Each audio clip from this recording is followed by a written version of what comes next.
Hello mga beshi, magluluto tayo ng gulaman kasi gagawa po tayo ng star apple na fruit salad.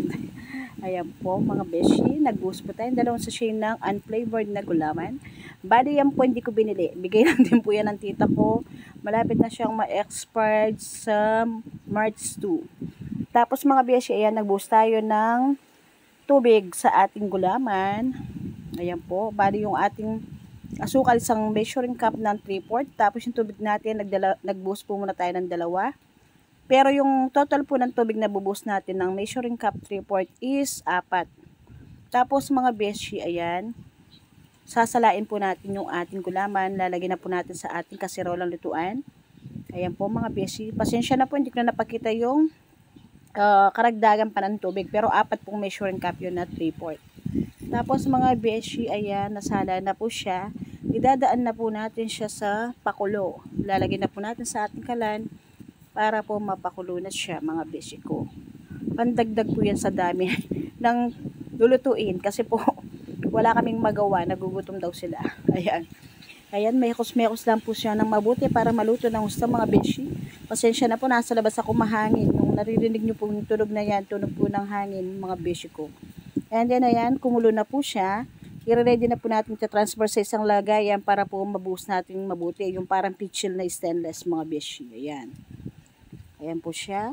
Bali, ayan po, palalamigin lang po natin yan. Tapos, slice po natin siya ng square. Ayan mga beshi, yung ating napunong lalagyan. Bali, 4 po sila. Pang-4 po yung maliit na square. Tapos ayan, dahil malamig na po siya, matigas na, slice na po natin siya ng square mga beshi. Ayan po. Bali yan mga beshi, ni-rep ko yan. Hindi ko na lang napakita sa inyo na nilagay sa rep para malamig siya pagka in-slice natin siya. At para pag nagtitimpla na tayo, may halo na siya lamig. Pati yung aking mga star apple or kaminito, ni-rep ko rin po yan mga beshi. Ayan mga beshi, nakaready na po tayo sa ating pagtitimpla ng ating fruit salad star apple. Ayan po mga beshi. Lalagay na po natin yung ating mga sangkap. I-ready na po natin sa ating bowl. Ayan, bilos na po natin yung ating in-slice na gulaman. Ayan. Wala na po naman yan mga beshi. Yung mga stainless yan yung paglalagyan natin ng ating kaminito or star apple.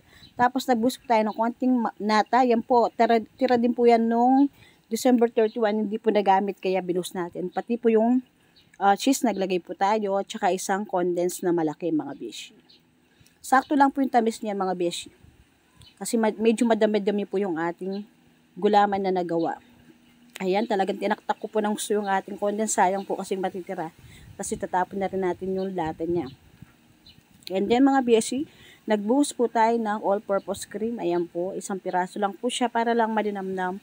At pagka lumamig yung ating star apple salad, fruit salad is masarap. And then mga beshi, ayan, nag-aayos na po tayo, nagtatanggal na tayo ng buto ng ating star apple mga beshi. Yan. Hinihiwalay na natin yung buto para po malagay na natin sa ating mixing bowl. Ayan mga beshi ko. Ayan, ganyan lang po yung ginawa ko. Hindi ko na po siya pinino. Basta po, pag kasi hinalo mo siya, medyo matutunaw din yung ibang star apple kasi malambot po yan mga beshi. Ayan, tinatanggal lang po natin yung buto tsaka yung balat para po malagay na natin. Ayan po, okay na po mga beshi, natapos ko na lahat, nabalatan ko na lahat, natanggal na ng buto. Ihalo na po natin yan sa ating may gulaman. Imimix-mix na po natin siya mga beshi ko. Ayan po yung buto, ayan po yung puro laman ng star apple mga beshi.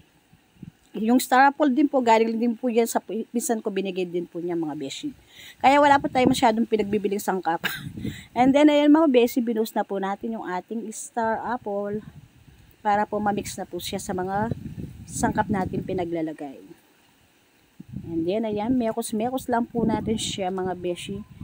Tapos po, after po ng mekos-mekos, palalamigin lang po natin siya. After 1 hour or 2 hours, pwede na po siyang kainin mga beshi. Kahit ngayon po pwede na kainin dahil malamig na rin siya. Pero mas masarap talaga yung kumapit hanggang kaloob-looban yung lamig sa ating star apple salad mga beshi. Ayan po. Masarap po siya mga beshi. Try nyo po. Kung may star apple kayo, Masarap siya. Ganyan lang pong sangkap. Simpleng sangkap lang po siya pero masarap. Ayan po mga beshi, dahil napalamig na po natin siya. Ayan na po yung ating star apple salad. Ayan. Ganyan lang po mga beshi. Wala po kaming magawa. Ayan. Nag-experiment po kami ng ng minatamis. Ayan po mga beshi ko yung aking star apple salad, fruit salad. Kulang lang po siya ng kaong at saka fruit cocktail. Ayan na po yung aming masarap na star apple salad mga beshi ko.